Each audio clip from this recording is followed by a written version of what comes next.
pode passar a mão sem o consentimento da pessoa ou até mesmo roubar um beijo. Essas atitudes são consideradas importunação sexual. Em um ano, o número desses casos aumentou 37% no país. Foram mais de 27 mil denúncias em 2022. Eu sou Rafaela Vivas e no Jornal da Justiça de hoje vamos falar sobre a legislação que trata do assunto e você ainda vai conferir também.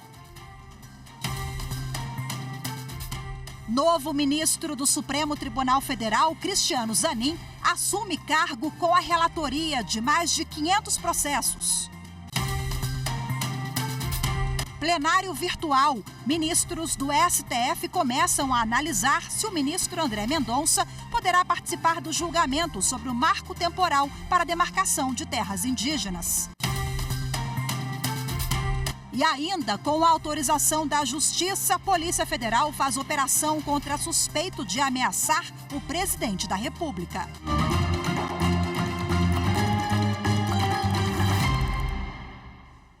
Com a autorização da Justiça, a Polícia Federal cumpriu na manhã de hoje 2 mandados de busca e apreensão em Belém, no Pará, contra um suspeito de propagar, por meio de sua rede social, imagens ameaçadoras de ataques ao presidente da República. O homem, que tem posse de arma por trabalhar como vigilante, foi ouvido pelos policiais e liberado. E em Novo Progresso, também no Pará, a Polícia Federal prendeu, nesta quinta-feira, outro suspeito de ameaçar o presidente da República.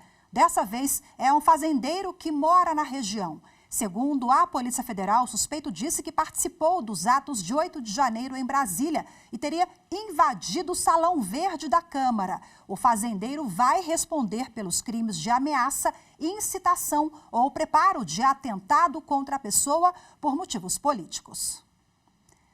O Supremo Tribunal Federal voltou a ter a composição completa. O ministro Cristiano Zanin tomou posse ontem numa cerimônia que contou com a participação de mais de 350 convidados.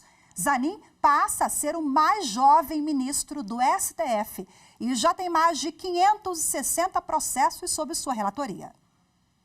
Cristiano Zanin chegou ao Supremo acompanhado da mulher e dos 3 filhos. A sessão solene começou pouco depois das 4 da tarde e foi aberta pela presidente da Corte, ministra Rosa Weber. Em seguida, houve a execução do hino nacional.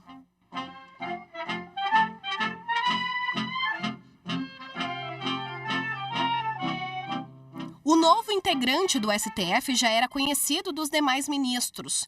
Zanin atuou no Supremo Tribunal Federal como advogado em julgamentos de repercussão nacional, como a falência da Transbrasil e as recuperações judiciais da Varig e das lojas americanas. Também defendeu o presidente Lula no caso da Lava Jato. Cristiano Zanin foi conduzido pelo ministro mais antigo, Gilmar Mendes, e pelo mais recente na corte, André Mendonça. Na sequência, prestou o juramento à Constituição. Prometo bem e fielmente cumprir os deveres do cargo de ministro do Supremo Tribunal Federal em conformidade com a Constituição e as leis da República. Em seguida, o termo de posse foi lido pelo diretor-geral do STF e assinado. Declaro empossado no cargo de ministro do Supremo Tribunal Federal, Sua Excelência, o ministro Cristiano Zanin. Depois, Zanin tomou assento no plenário. A cadeira do ministro mais recente é sempre a primeira à direita do púlpito. Ao final, a presidente do Supremo Tribunal Federal, ministra Rosa Weber, deu as boas-vindas ao mais novo integrante da corte.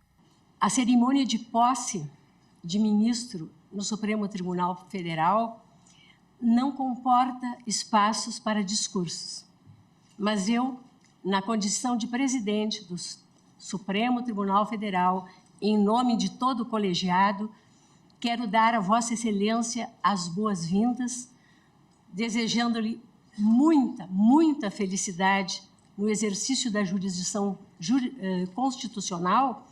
Eu estou convicta de que Vossa Excelência, com a sua cultura jurídica, seu preparo técnico, sua experiência e sua extrema lianeza, enriquecerá, sobremodo, este colegiado. Seja muito bem-vindo. Com 47 anos, Cristiano Zanin passa a ser o ministro mais jovem do STF e poderá ficar no cargo até 2050, quando vai completar 75 anos. Ele assumiu a vaga do ministro Ricardo Lewandowski, que se aposentou em abril, e herda o acervo do antecessor, um dos menores da casa, com 346 processos e mais 210 recursos. Até às 6 da tarde de ontem, mais 10 processos foram distribuídos para o novo ministro. Entre os temas que serão relatados por Zanin estão a validade das alterações feitas pelo presidente Lula na lei das estatais e possíveis omissões do ex-presidente Jair Bolsonaro durante a pandemia de Covid-19. Os ministros do Supremo Tribunal Federal começam a analisar hoje, no plenário virtual, se o ministro André Mendonça poderá participar do julgamento sobre o marco temporal para a demarcação de terras indígenas. A suspeição foi levantada pelo próprio ministro por ter atuado no caso quando foi advogado-geral da União. Os detalhes você confere agora com a repórter Carolina Chaves. O placar já está por 2-1 contra o marco temporal, prevalecendo o voto do relator, ministro Edson Fachin. Ele considera que a posse da terra indígena é definida por tradicionalidade, independentemente de data. No dia 7 de junho deste ano, o julgamento foi suspenso após um pedido de vista do ministro André Mendonça para ter mais tempo para analisar o processo e levantou uma eventual suspeição dele para julgar o caso.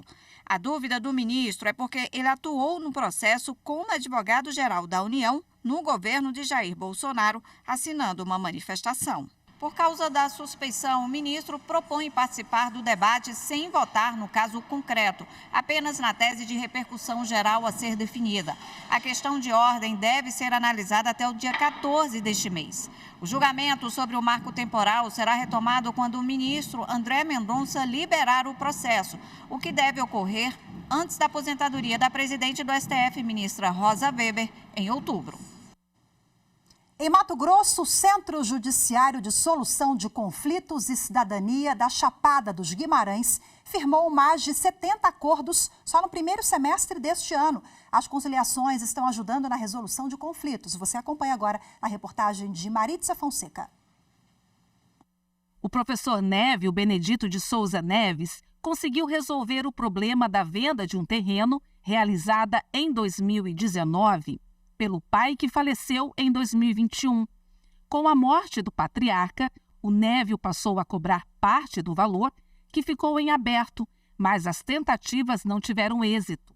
O impasse envolvendo essa ação de cobrança, que se arrastava mais de ano, teve um final feliz em Chapada dos Guimarães, aqui em Mato Grosso, com a ajuda da conciliação realizada pelo Centro Judiciário de Solução de Conflitos e Cidadania, o Sejusc.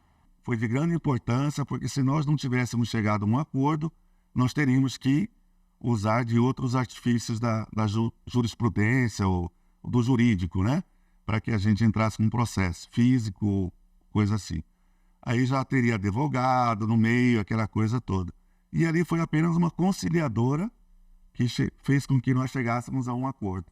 Este é o propósito das audiências de conciliação, experiência positiva que vem alcançando bons resultados. A partir do momento que a pessoa nos procura, a gente consegue conversar com as duas partes, principalmente nas audiências de conciliação ou mediação, então tem esse acordo. E também a praticidade, né?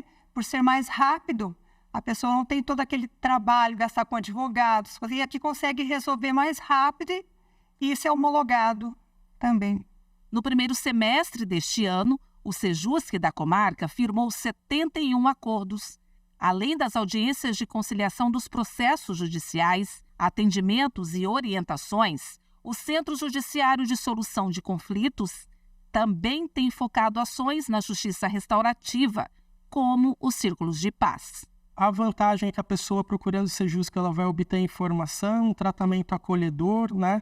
E a equipe está preparada para realizar, né, a tentativa de autocomposição e, se for o caso, para que a gente possa restaurar algum conflito, né, até utilizar alguma técnica restaurativa, como o círculo de paz, para que a gente possa resolver o pano de fundo e o problema das partes e que a gente possa plantar essa semente do bem, a semente da paz, evitando os conflitos e gastos do judiciário. A terceira turma do Superior Tribunal de Justiça decidiu que a correção de créditos na recuperação judicial pode ter critério diverso da lei, desde que expresso no plano. As informações com a repórter Marina Campos. O colegiado deu provimento ao recurso de uma empresa em recuperação para reconhecer que seu plano não tinha nenhuma informação sobre a data limite para a correção do valor dos créditos trabalhistas, impondo-se, nesse caso, a utilização do parâmetro legal, ou seja, a data do pedido de recuperação. Na origem do processo, o juízo de primeiro grau reconheceu a existência de crédito decorrente de reclamação trabalhista com valor atualizado até a data da distribuição do pedido de recuperação, conforme a Lei 11.101 de 2005, que disciplina o tema. O credor recorreu ao Tribunal de Justiça de São Paulo, alegando, entre outras coisas, que uma cláusula do plano definia que o pagamento dos créditos trabalhistas obedeceria ao valor fixado na sentença da Justiça do Trabalho. Mas o TJ entendeu que a recuperanda não poderia desconsiderar a regra que ela livremente estipulou no plano e determinou que o crédito fosse corrigido na forma do título trabalhista. No recurso ao STJ, a empresa devedora defendeu que a atualização do valor só poderia ocorrer até a data do pedido da recuperação. De acordo com o relator, ministro Marco Aurélio Belize, a atualização do crédito é limitada, em regra, à data do pedido de recuperação. Mas ele observou que é perfeitamente possível que o plano estabeleça, em relação à atualização dos créditos, norma diversa daquela prevista em lei. Desta forma, para a terceira turma, a Assembleia Geral de Credores pode definir um critério de atualização dos créditos diferente daquele previsto na Lei de Recuperação Judicial e Falência, desde que isso conste de forma expressa no Plano de Recuperação Judicial. A seguir, aumenta o número de casos de importunação sexual no país. Os detalhes você confere em instantes, voltamos já.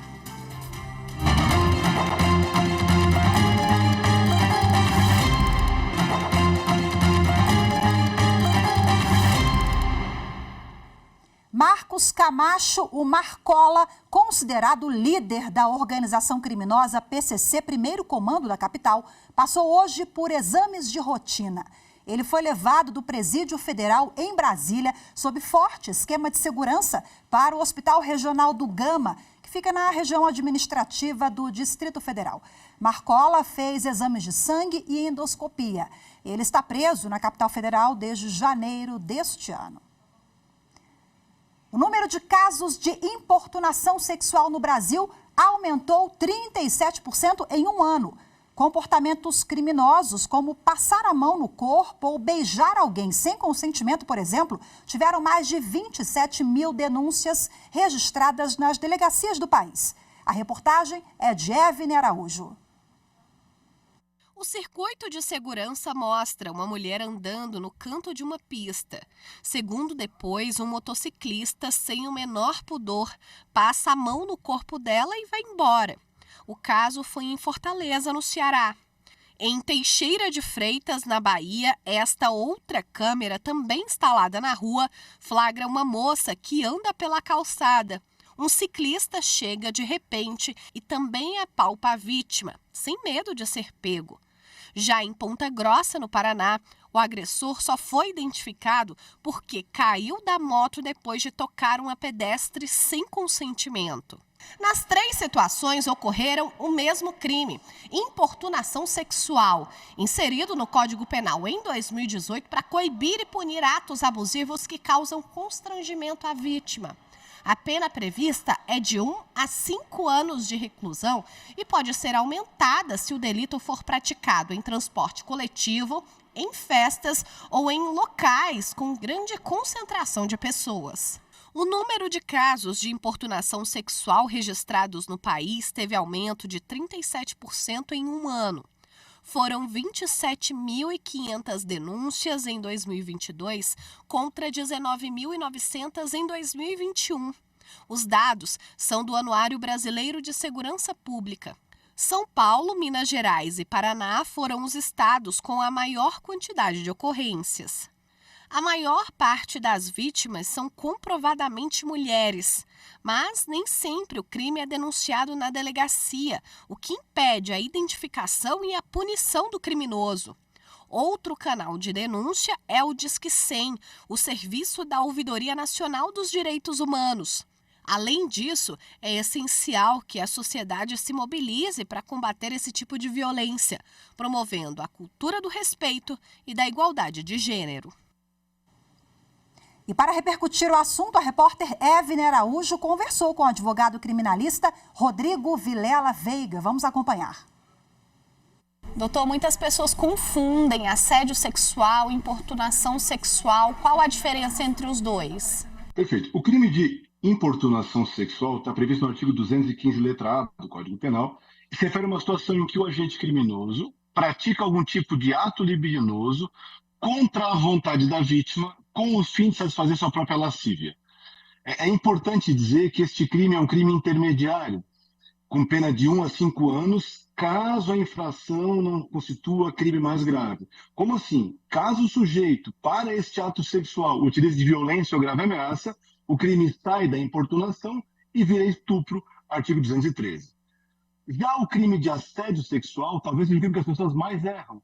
Porque as pessoas hoje se referem ao seguinte: fui assediada na rua, recebi um assédio na rua. Tecnicamente isso não está correto. O crime de assédio sexual está no artigo 216, letra A do Código Penal, e ele pressupõe que exista entre a vítima do delito e aquele que pratica o crime uma hierarquia ligada a cargo, emprego ou função. Portanto, o chefe, entre aspas, assim, constrange a vítima a lhe dar algum tipo de favorecimento sexual.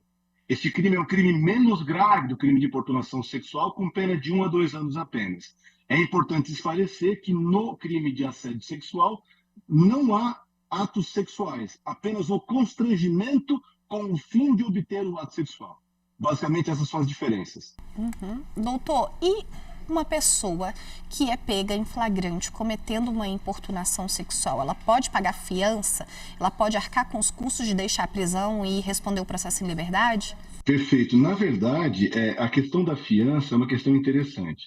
Como o crime de importunação tem pena máxima de 5 anos, o delegado de polícia não pode arbitrar fiança àquele que é preso em flagrante. Portanto, a liberdade provisória desse sujeito será determinada na chamada audiência de custódia. Então, o magistrado, após analisar a manifestação da acusação do Ministério Público e da Defesa, vai se posicionar pela necessidade ou não da manutenção da prisão daquele sujeito. Então, na verdade, não tem muita relevância a questão da fiança, mas sim a necessidade ou não de manter o sujeito encarcerado. Essa é a questão. É muito provável que um sujeito primário, com bons antecedentes, sem histórico de crime de importunação sexual, que seja colocado em liberdade nesta audiência de custódia. É uma probabilidade, não uma certeza. Tá? Doutor Rodrigo, em relação à denúncia, cabe à vítima provar que foi importunada sexualmente ou cabe à pessoa que está sendo acusada provar que não importunou? Na verdade, no Brasil, como em todos os países democráticos, o que vale é o ônus da prova, o dever de provar, na verdade, é de quem acusa. Na verdade, a grande dificuldade, talvez, do crime de importunação sexual seja a autoria. Porque em muitas situações a vítima sequer lembra de do rosto de quem praticou o crime, não tem elementos para indicar esse sujeito. Mas, havendo esses elementos, o Ministério Público, em conjunto com a polícia, vai investigar a questão, e aí, se encontrarmos o responsável, ele será processado, cabendo aí ao Ministério Público, ao longo da ação penal, porque o crime de ação penal pública é incondicionada, demonstrar que o sujeito praticou o crime de importunação sexual. Então, o sujeito ele pode defender-se simplesmente negando a autoria, por exemplo, porque não tem ele o dever de provar que não fez. Doutor Rodrigo, em relação a essa questão da denúncia, testemunhas, a prova testemunhal, às vezes uma importunação sexual ocorre dentro de um ônibus, por exemplo, em que dezenas de pessoas estão lá, viram. É importante que essas pessoas também se manifestem para que essa denúncia seja feita e esse agressor seja punido? Exatamente isso. As pessoas têm que ter empatia e entender que esse tipo de comportamento é errado e deve ser combatido. E é essencial que essas pessoas possam auxiliar os órgãos de justiça a punir o infrator. porque só assim vai se acabar com esse tipo de coisa que é absolutamente incompreensível nos tempos atuais, que uma pessoa se valha do aperto de um ônibus, de um metrô, para satisfazer suas vontades sexuais. Então, é importantíssimo que as pessoas que assistem a esse momento se voluntariem para testemunhar contra esse infrator. E aí sim, eu conseguiria provar quem praticou o crime e puni-lo severamente, se for o caso. A gente mostrou na reportagem algumas imagens que flagraram o momento dessa importunação. Ou seja, a gente está cercado de câmeras de segurança. Hoje a gente tem instrumentos para provar que esse crime aconteceu. Não dá para ter o entendimento de que não vai acontecer nada, né? De jeito nenhum. Existe um falso ditado popular, vamos dizer assim, um dito popular, não um ditado, mas um dito, de que quem faz isso não acontece nada. Não é verdade. Tá? Antes do crime do artigo 215, letra A, havia um problema, porque esse crime não existia, e aí tu tinhas uma situação de um vácuo legislativo. Porque se não era estupro, era uma contravenção penal, então ficava uma coisa, realmente não havia onde encaixar essa questão. Com o surgimento do crime de importunação sexual, foi um avanço importantíssimo, justamente para punir esse tipo de pessoa que acha que tem o direito de satisfazer a sua lascívia contra a vontade de outra pessoa. Então, foi muito boa a criação desse crime, justamente para impedir esse tipo de pensamento que nada acontece. Acontece sim, e é bom que aconteça. Muito obrigada, doutor Rodrigo Vilela Veiga, pela participação e por todas as informações aqui no Jornal da Justiça. Muito obrigado e fico sempre à disposição de vocês. Um abraço a todos. A seguir, Superior Tribunal de Justiça decide que cabe à Justiça Estadual julgar superendividamento, mesmo com o ente federal no polo passivo. Os detalhes da decisão em instantes. Voltamos já já.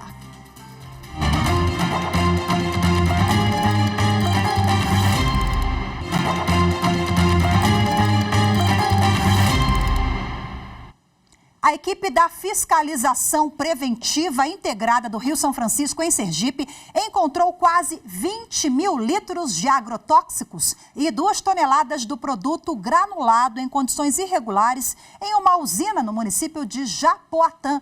As informações com Pedro Canguçu.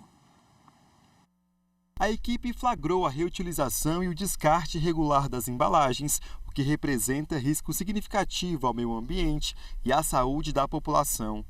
Quase 20 mil litros de agrotóxicos e 2 toneladas de produto granulado foram encontrados em condições irregulares. Depois de constatar as irregularidades, o comitê emitiu um relatório de fiscalização, um auto de infração e outras notificações.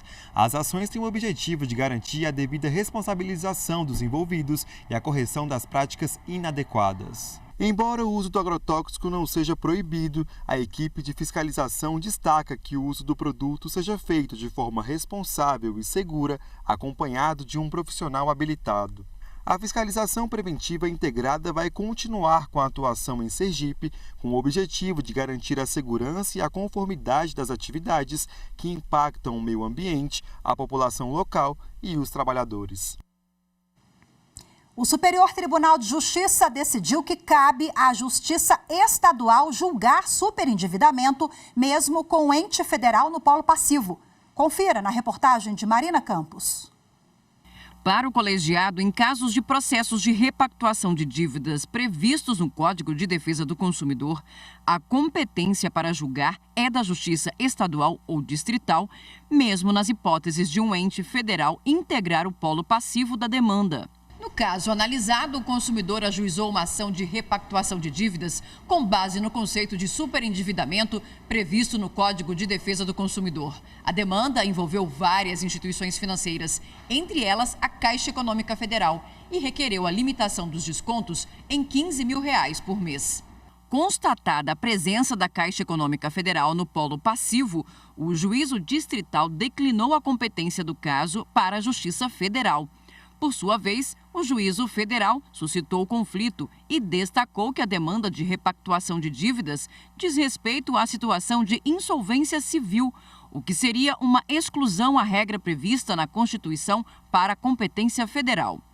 O relator do conflito, o ministro João Otávio de Noronha, citou precedentes segundo os quais, nos casos de processo de superendividamento, as empresas públicas, excepcionalmente, estão sujeitas à competência da Justiça Estadual em razão do caráter concursal e da pluralidade de partes envolvidas. Desta forma, para o colegiado, a situação configura uma exceção e não atrai a regra de competência da Justiça Federal prevista na Constituição Federal.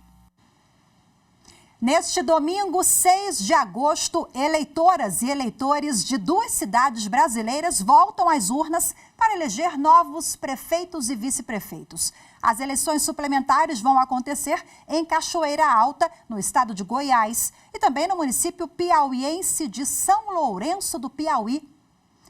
A Justiça Eleitoral ela convoca eleições suplementares quando candidatas e candidatos eleitos têm um registro indeferido, negado ou são cassados. O calendário das eleições suplementares de 2023 pode ser consultado no site do Tribunal Superior Eleitoral, que é tse.jus.br. O Jornal da Justiça, primeira edição de hoje, fica por aqui. Muito obrigada pela sua companhia. Uma ótima tarde, excelente fim de semana. Até segunda-feira. Tchau, tchau.